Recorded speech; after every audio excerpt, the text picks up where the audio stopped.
Bismillahirrahmanirrahim. Assalamualaikum warahmatullahi wabarakatuh.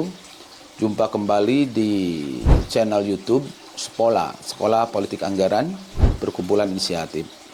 Bersama saya Nendang Soirman. Dan kali ini kita akan membahas seputar anggaran negara. Anggaran negara baik yang di nasional, yang disebut APBN, maupun anggaran yang di daerah, yang biasa disebut dokumennya adalah APBD, Anggaran Pendapatan dan Belanja Daerah. Nah, kalau kita mau sedikit ngulas bahwa anggaran itu apa, atau anggaran negara itu apa, jadi anggaran negara atau lebih dikenal Anggaran Pendapatan dan Belanja Negara atau APBN, dan di daerah ada APBD, Anggaran Pendapatan dan Belanja Daerah, yang disetujui bersama atau oleh DPR di pusat. Kalau di daerah DPRD, Dewan Perwakilan Rakyat Daerah. Dan dalam dokumen ini, karena bentuknya dokumen, memuat rincian perkiraan pendapatannya dari mana. Kalau di nasional, di daerah, jadi nanti ada unsurnya pendapatannya itu dari pajak. Di nasional ada PNBP, pajak negara, pajak PNBP gitu ya. Ada hibah. Di daerah juga ada pajak retribusi, yang kayak seperti itu. Dan yang kedua, ada pendapatan, ada pengeluaran atau belanja negara. Dan belanja ini, belanja negara atau belanja daerah untuk membiayai berbagai kebutuhan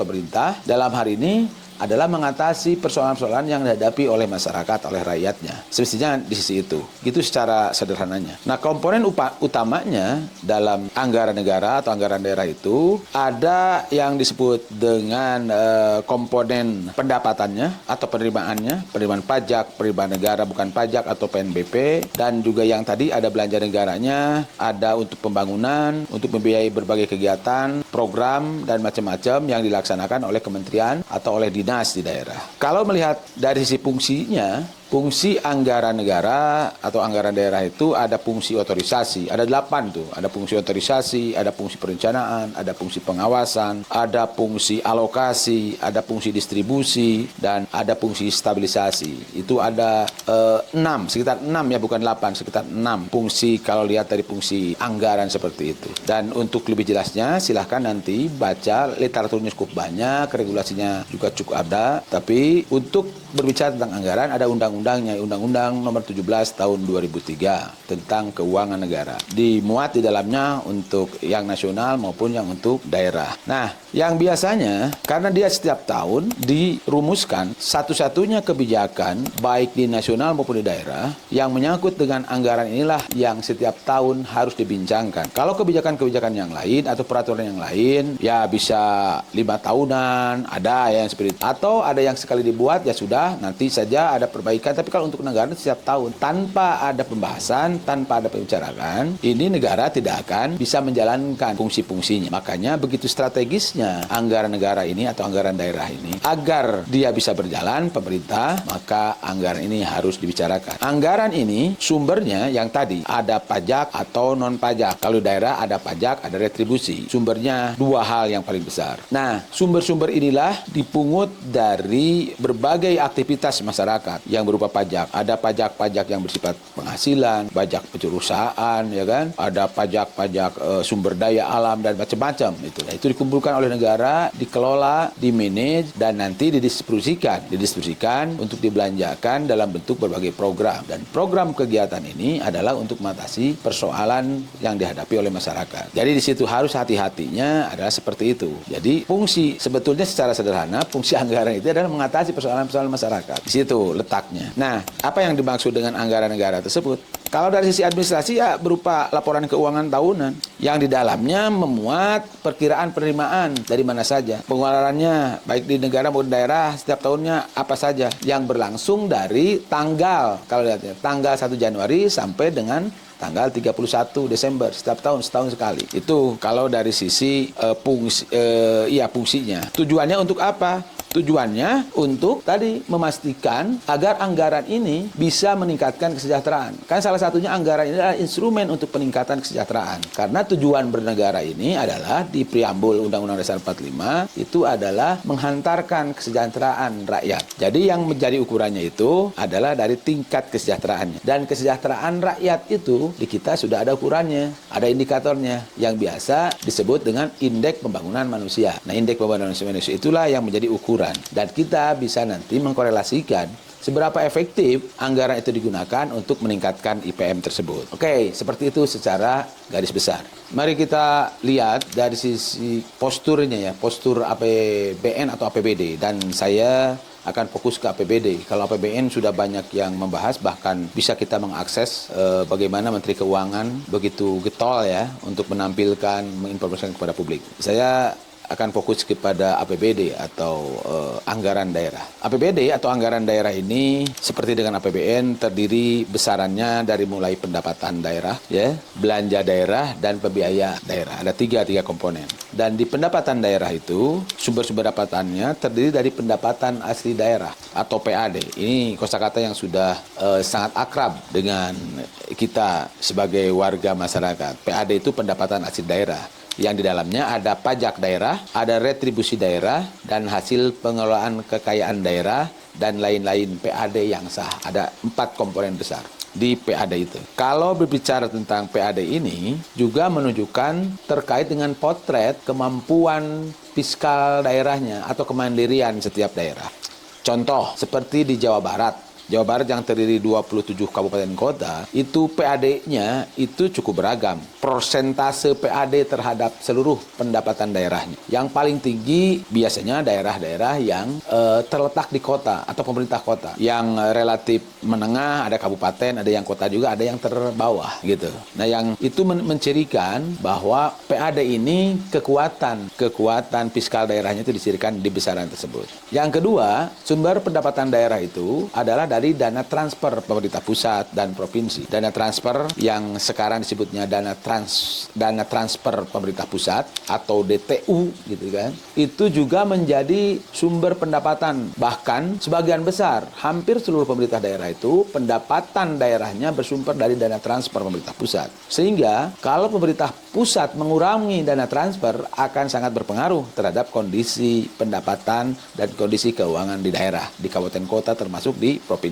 Dan yang kedua, ada dana transfer dari provinsi, dari pemerintah provinsi. Kalau untuk provinsi dana transfer ya dari pemerintah pusat saja, atau ada dana transfer dari sesama pemerintah. Misalnya pemerintah DKI memberikan mentransfer keuangan dari provinsi kepada pemerintah Jawa Barat, itu dibolehkan, itu disebut dana transfer. Nah, tetapi dari provinsi ke daerah disebut dana transfer dari provinsi kepada kabupaten kota. Ada dua itu. Ada dana transfer dalam bentuk bagi hasil pajak, DBH-nya dari pajak yang dikumpulkan oleh pemerintah provinsi, sebagian di delivery atau dibagikan kepada kabupaten kota. Ada juga dana bantuan keuangan atau BANKEU. Nah, kalau kita lihat di data, misalkan di level provinsi, Jawa Barat, Jawa Tengah, Banten, Jawa Timur, itu provinsi Jawa Barat lumayan cukup besar dalam beberapa tahun ini dana transfernya. Tetapi sejak pemerintahan gubernur yang sekarang sudah mulai sangat cukup berkurang. Itu dana transfer yang dari pemerintah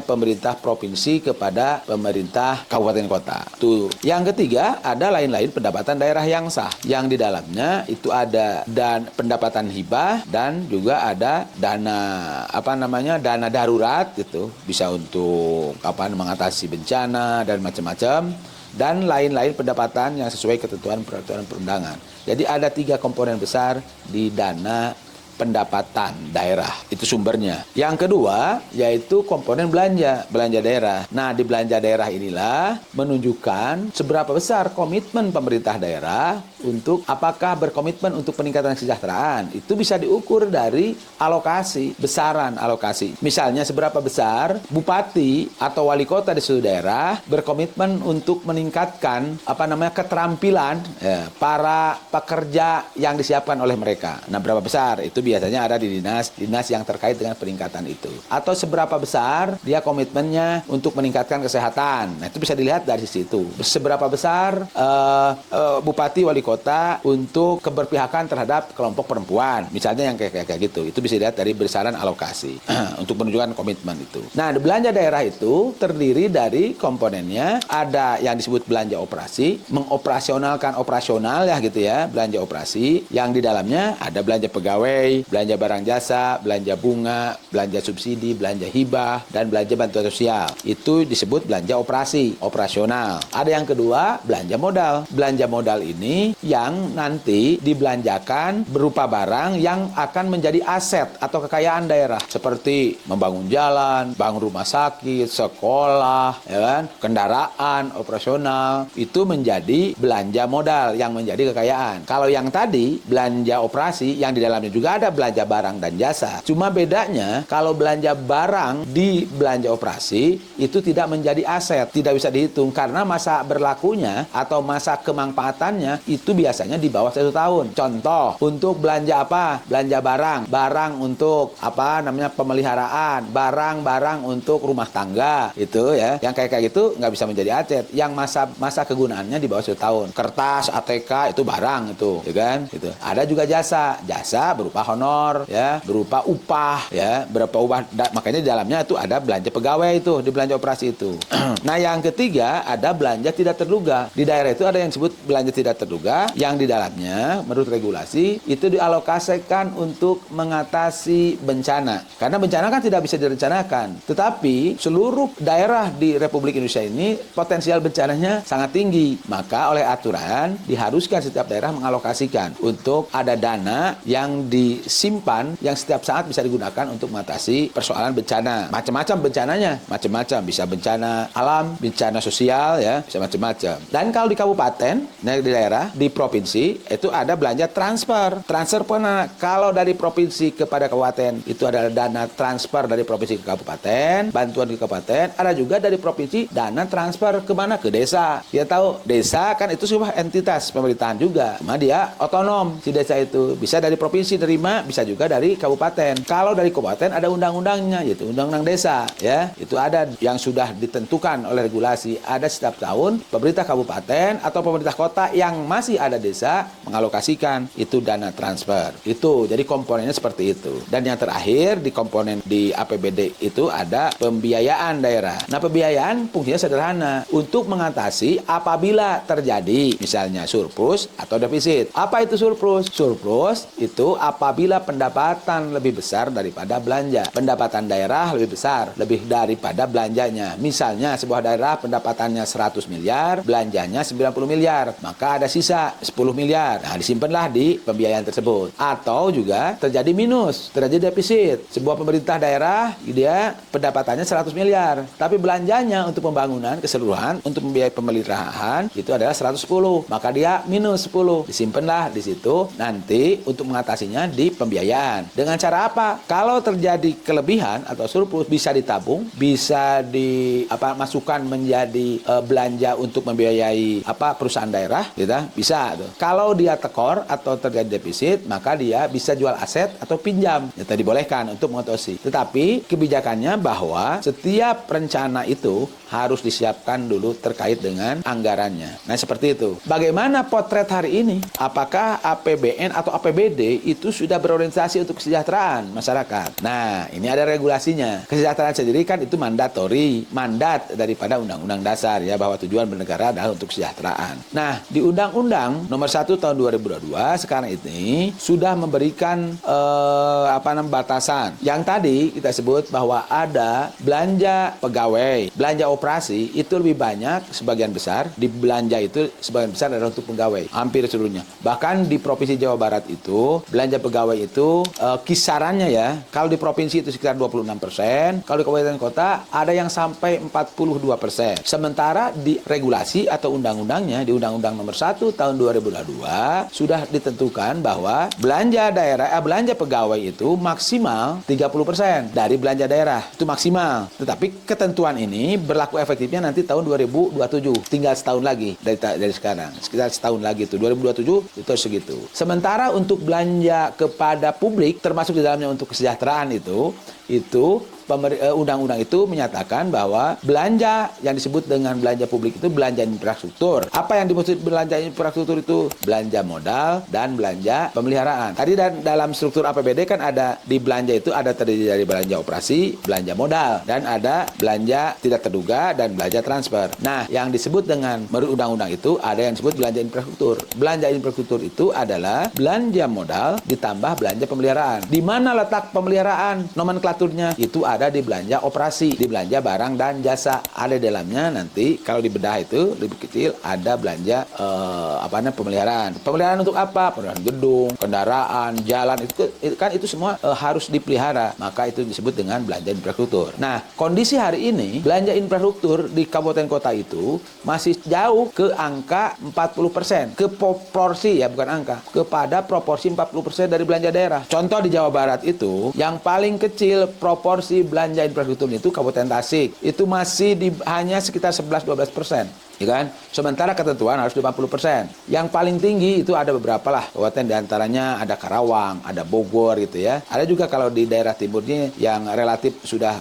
ini sekitar 26% itu Pangandaran. Tetapi hampir semuanya belum mencapai kepada angka 40%. Memang ini akan nanti menjadi cukup serius berkonsekuensi terhadap alokasi belanja untuk yang sektor yang lainnya. Karena sudah sebagian besar untuk 40%. Tapi undang-undang sudah menyatakan seperti itu. Nah, menjawab tadi, apakah ini dalam rangka meningkatkan kesejahteraan? Yes, kalau itu dibelanjakan dengan tepat. Kesejahteraan yang tadi, kesejahteraan itu indikatornya adalah IPM. IPM itu di dalamnya ada untuk kesehatan, ada untuk pendidikan, dan untuk daya beli. Daya beli itu adalah ekonomi. Sehingga sehingga APBD ini harus berorientasikan ke situ. Nah, potret hari ini, sebagian besar APBD itu lebih banyak untuk memperkuat terhadap apa? Belanja birokrasinya, belanja pegawainya. Sehingga ada istilah bahwa APBD hari ini masih berat di ongkos. Oke, dengan potret seperti itu, secara sekilas, bahwa ternyata porsi APBD itu masih berat di ongkos, apa yang harus kita lakukan? Inilah yang disebut agenda perjuangannya untuk kaum muda ya, bahwa teman-teman muda di daerah itu harus kritis terhadap porsi terhadap APBD hari ini. Karena undang-undang sudah menyatakan seperti itu, Undang-Undang Nomor 1 Tahun 2022, maka harus dorong kepala daerah termasuk DPR-nya untuk memenuhi ketentuan itu. Karena masih cukup jauh, maka disitulah agenda perjuangan. Harus pastikan bahwa ke depan ini bahwa alokasi anggarannya harus dipastikan lebih besar untuk kepentingan publik. Kepentingan publik itu yang mana? Yang tadi, alokasi belanja di belanja modal itu harus diperbesar dan belanja modalnya pun harus diurai untuk apa saja. Jangan sampai belanja modal ternyata untuk bangunan. Bangunan apa? Bangunan kantor. Nah, jangan sampai seperti itu. Tapi bangunan-bangunan yang dibutuhkan oleh rakyat. Apa? Pendidikan. Akses pendidikan diperbanyak. Di samping itu juga menyiapkan SDM pendidikannya agar gurunya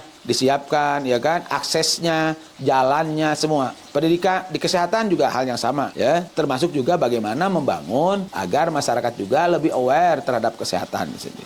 Nah, disitulah yang berikutnya yang paling berat sebetulnya dari aspek ekonomi. Jawa Barat misalnya, bahwa sekarang ini kan potretnya penganggurannya juga tinggi, kemiskinan juga tinggi, ya kan. Dan itulah instrumen salah satu untuk menurunkan kemiskinan, untuk menurunkan pengangguran, instrumennya adalah melalui anggaran. Maka kita sebagai para pejuang untuk anggaran untuk publik harus memastikan setiap tahun agar rumusan-rumusan APBD itu yang pertama dibincangkan secara terbuka, yang kedua terhadap kontennya atau isinya, agar yang tadi proporsinya harus lebih besar untuk kepentingan publik. Apa kepentingan publik itu? Dicirikan dengan belanja modal, belanja infrastruktur atau belanja infrastruktur yang di dalam pemeliharaan harus lebih besar dibandingkan untuk belanja ke pegawai. Saya kira itu ini harus agenda serius dan harus dirumuskan bersama. Tentu saja nanti kita juga harus mengikuti seluruh rangkaian pembahasan tersebut yang dimulai dari bulan Januari di perencanaan sampai bulan April, dari Mei sampai ke dengan bulan Oktober November itu pembahasan APBD-nya, dan Desember evaluasinya. Saya kira itu dari saya, mudah-mudahan ini bisa memberikan pencerahan buat Anda semua.